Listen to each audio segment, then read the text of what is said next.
जी। Doctor Komolika Rana ji हैं? Ma'am साहब तो घर पे नहीं है, वो तो सुबह ही दिल्ली चली गई। दिल्ली चली गई? जी, उनका कोई सेमिनार था, उसी के लिए गई हैं। इतनी दूर से मिलने आई हूं इससे और ये दिल्ली में है। सारी मेहनत बेकार हो गई। बुढ़िया मंडी क्यों गई है ये तो क्लियर है। लेकिन एक बात समझ में नहीं आ रही मुझे कि प्रिया को उस कमरे के बारे में और बस के बारे में किसने बताया। कहीं तो मुझे चूक हो रही है। I don't know.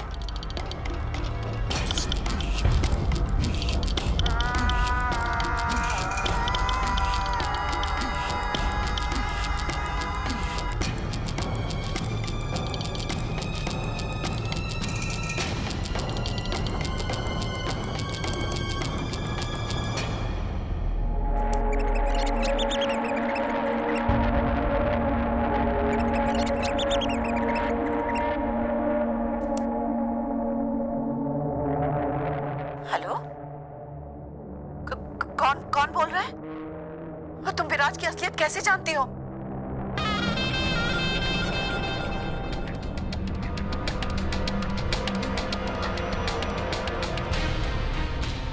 Hello hello,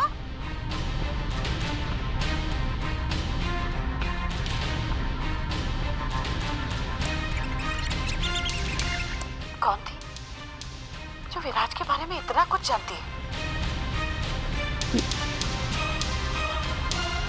ये कौन हो सकता है?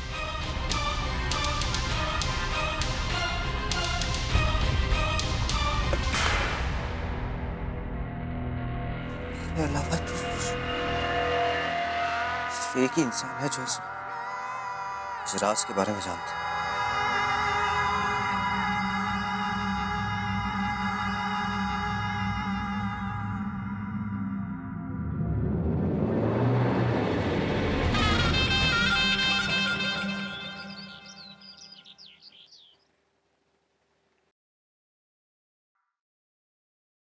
धन्यवाद भैया, चलती हूँ।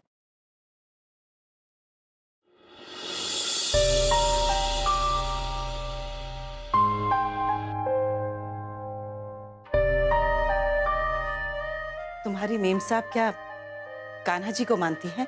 जी माँ जी, वो इन्हें बहुत मानती हैं। मैं भी इन्हें बहुत मानती हूँ और देर सवेर ये मेरी सुनते जरूर हैं।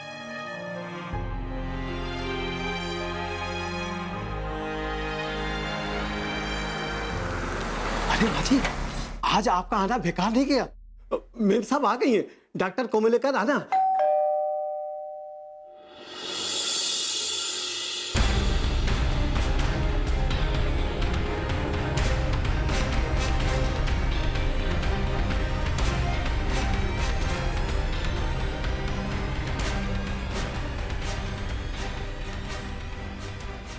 अरे मेम साहब, आप वापस आ गई? हाँ, जा ही नहीं पाई। फ्लाइट कैंसिल हो गई। दिल्ली में इतनी धुंध जो है। अब कल जाऊंगी। जी मेम साहब। अरे हाँ मेम साहब, आपसे कोई मिलने के लिए आया है। अच्छा, नमस्ते डॉक्टर साहब। नमस्ते। कहिए, मैं आपके लिए क्या कर सकती हूँ? डॉक्टर साहब, मैं आपके एक मरीज के बारे में कुछ जानना चाहती हूँ। कौन सा मरीज? पायल डोबरियाल।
देखिए, अपने किसी भी पेशेंट के बारे में किसी अनजान इंसान को कुछ भी बताना मेरे प्रोफेशन के खिलाफ है।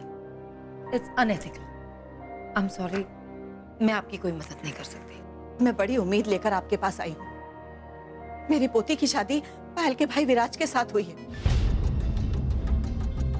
मुझे ऐसा लगता है कि मेरी पोती किसी बड़ी मुसीबत में है, लेकिन वो मुझे कुछ बताती नहीं। डॉक्टर साहब, अगर आप मुझे पायल के बारे में कुछ बताएंगी तो मैं आपका एहसान जिंदगी भर नहीं भूलूंगी। मैं आपके आगे हाथ जोड़ती हूँ। देखिए प्लीज, मुझे इस तरह शर्मिंदा मत कीजिए। मैं वो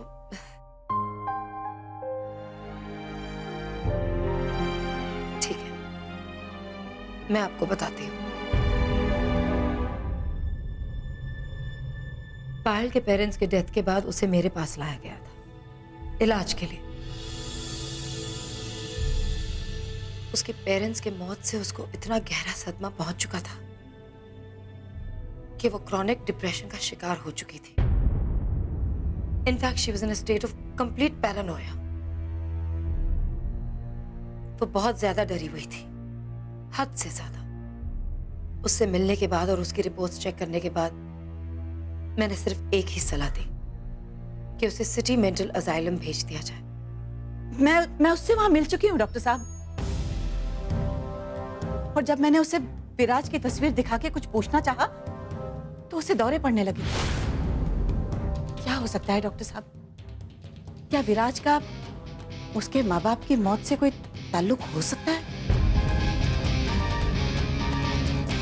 देखिए, आई एम सॉरी, मैं इस बारे में आपको कुछ नहीं बता सकती। देखिए डॉक्टर साहब, आपकी वजह से मेरी पोती किसी बड़ी मुसीबत से बच सकती है।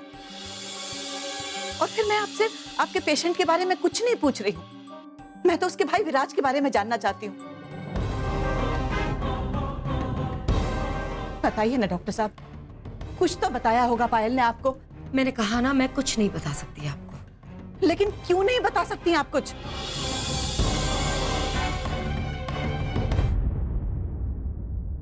क्योंकि विराज भी मेरा पेशेंट रह चुका।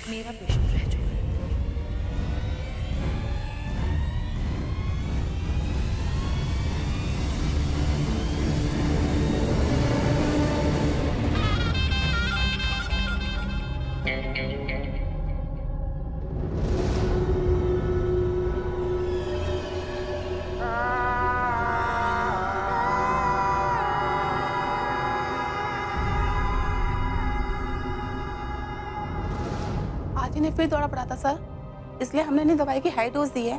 शायद उसी का असर है, इसलिए कुछ रिएक्ट नहीं कर रहे हैं।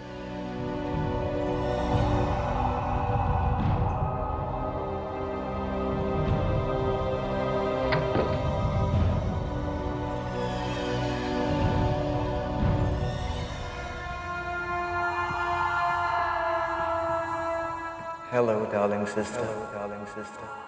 कैसी है मेरी प्यारी बहन।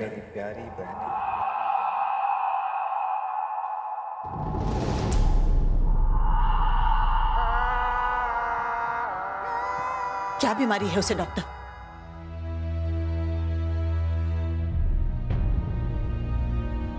मेरी पोती उसके बच्चे की मां बनने वाली है, इसलिए मेरा जानना जरूरी है।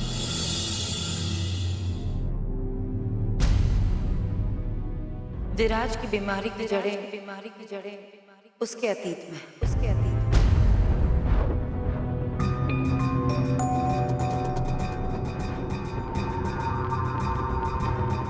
मिस्टर और मिसेस डोबरियाल को कोई औलाद नहीं थी। सालों कोशिश करने के बाद उन दोनों ने ये फैसला किया कि वो एक बच्चे को गोद ले लें। ऑर्फनेज जाकर उन्हें 7 साल का विराज बहुत अच्छा लगा। आज से आप हमारे बेटे विराज डोबरियाल। विराज में कुछ बात थी, वो दूसरे बच्चों से अलग था। अपनी उम्र के लिए बहुत इंटेलिजेंट था। समय बीतता गया और विराज डोबरियाल परिवार की आंखों का तारा बन गए। और धीरे धीरे विराज ने भी उस परिवार को अपना बना लिया और उनके घर को भी। उम्र बढ़ती गई और उम्र के साथ साथ उसकी परफेक्शनिस्ट होने की आदत भी बढ़ती गई।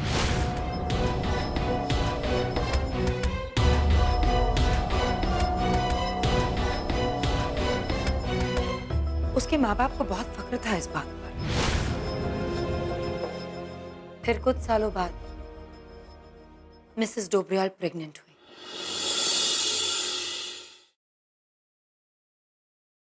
और उन्होंने पायल को जन्म दिया। पायल के आने के बाद उस घर में sibling rivalry, love hate relationship. कभी कभी विराज को पायल से बेइंतहा प्यार होता, तो कभी कभी उसे ये लगता कि उसके हिस्से का प्यार पायल को मिल रहा है। धीरे धीरे उसके मन में ये बात बैठ गई कि उससे उसका हक छीना चाह रहा है।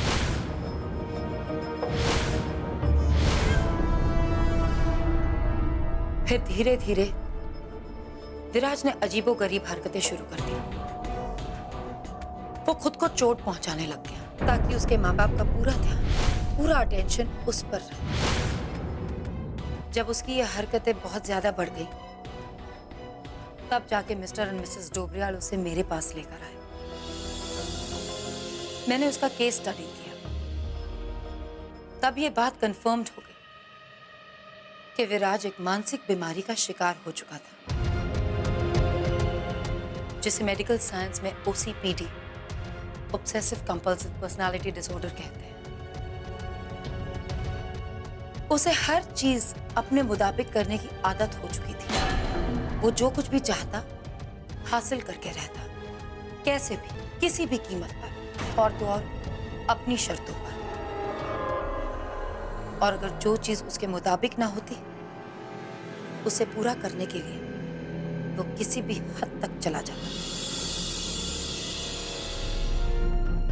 मेरा उनके घर में आना जाना था। कुछ सालों में मैंने कुछ और अजीब बातें नोटिस की। मतलब? पायल को चोटें लगती थी। फिर ऐसा होने लगा, जब पायल को कोई बहुत बड़ी चोट लगने वाली होती थी, तब विराज आके उसे बचा लेता।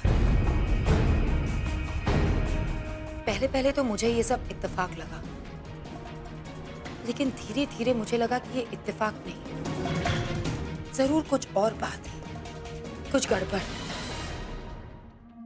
मैंने मिसेस डोबरियाल से बात करने की कोशिश की, लेकिन उन्होंने कहा कि विराज बहुत ही अच्छा और रिस्पॉन्सिबल बेटा है, जो अपनी बहन को बेहद प्यार करता है और उसकी बहुत देखभाल करता है।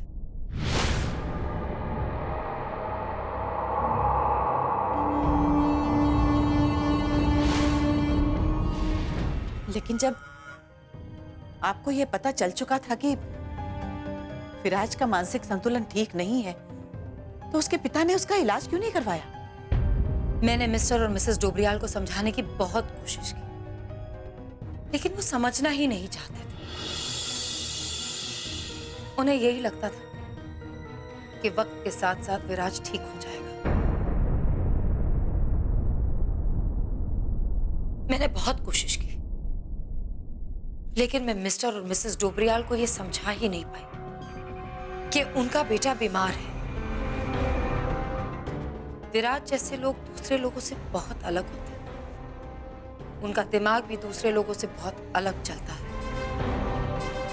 ऐसे लोग इतने अनप्रेडिक्टेबल होते हैं कि वो खुद नहीं जानते कि अगले पल क्या करेंगे।